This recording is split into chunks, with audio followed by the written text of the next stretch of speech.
She spooned potato mash onto her plate. Grandma, primly carving a morsel of beef, announced, "You should know that neither I nor Mr. Slipworth will be present for breakfast tomorrow. We are completing a delivery in Alduck. Food will be left on the table." Jemima looked up.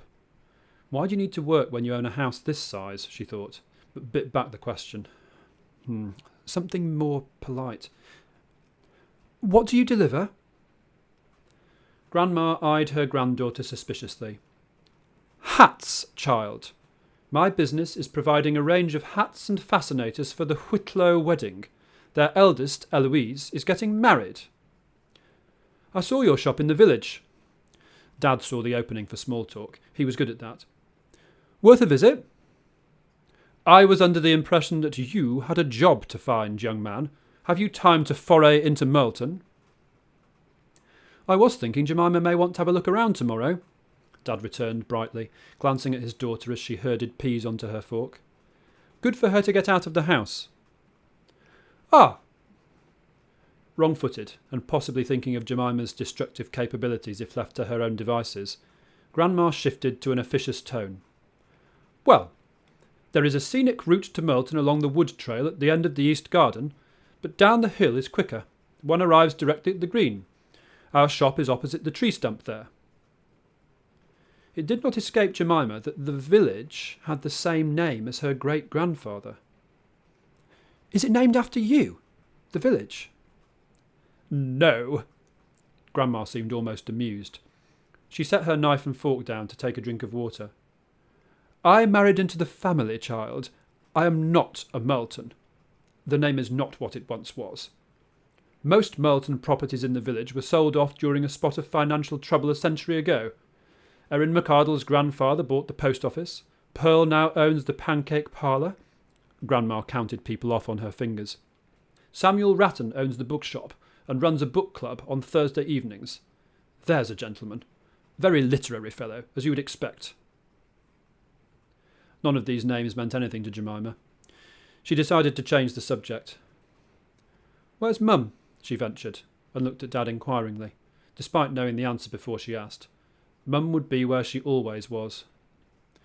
"In bed," Dad replied. Grandma clasped her hands together over her plate.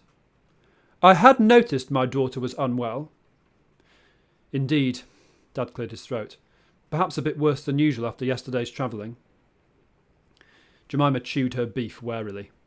Mum wasn't worse than usual at all. Being permanently bedridden was usual. "What exactly is usual, young man?" Jemima felt guilty for opening this up, but Dad didn't often talk about Mum's illness. In any case, why didn't Grandma already know about it? Already resentful at Grandma's rudeness, not to mention the picture in the gallery, Jemima watched her grandmother's face charily while Dad explained the ups and downs, usually downs, of Mum's last decade of health. Grandma watched Dad's face like a poised scorpion. Dad tried to keep things breezy. "She was similar when she lived here, wasn't she?" "Was she?" There was the sting. "So she said." Dad was taken aback. "She was fine for 3 or 4 years after we married, then it got worse again, she said. Even worse than when she used to live here." "Worse than when she used to live here," repeated Grandma pointedly. She left a pause. "Perhaps now you've brought her back, we shall see an improvement." Jemima saw that Dad had no idea where this eruption was coming from, and, now keen to finish what she had started, leaned forward. "If Mum's not as good as yesterday, it can't have anything to do with where she is, can it?" Grandma flung a glare at her. "Are you a doctor?" Jemima shrank back. "No." The conversation went out. Jemima took a sip of water and glanced surreptitiously at Dad. Surely Grandma didn't think Mum's illness had anything to do with him. Not that there was any point talking about it. There were no ready answers for what was wrong with Mum, who spent her entire life in bed and spoke about once a year, and even then not in complete sentences.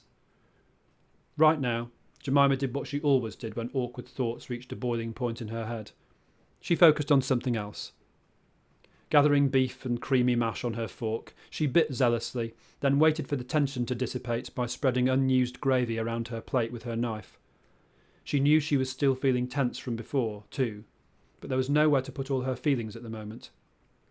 Soon she heard the chink of Dad setting down his own cutlery. "That was delicious." He had recovered at least. "Do pass my compliments to Mr. Slipworth." "He will be over the moon." More awkward silence threatened, but hearing another whoosh, Jemima calculated that the conversation was so littered with eggshells that another glare from Grandma would be neither here nor there. "What's that noise?" It was the right question to ask. For the first time, Grandma looked irritated about something other than Jemima or Dad. She frowned. "A problem with the flu," she said, gesturing over her shoulder. "I have been trying to ignore it since Monday." Jemima craned her neck. Behind her ample-sized grandmother was an enormous, gaping fireplace. "Mr. Slipworth will get a sweep to examine it by the end of the week, I expect.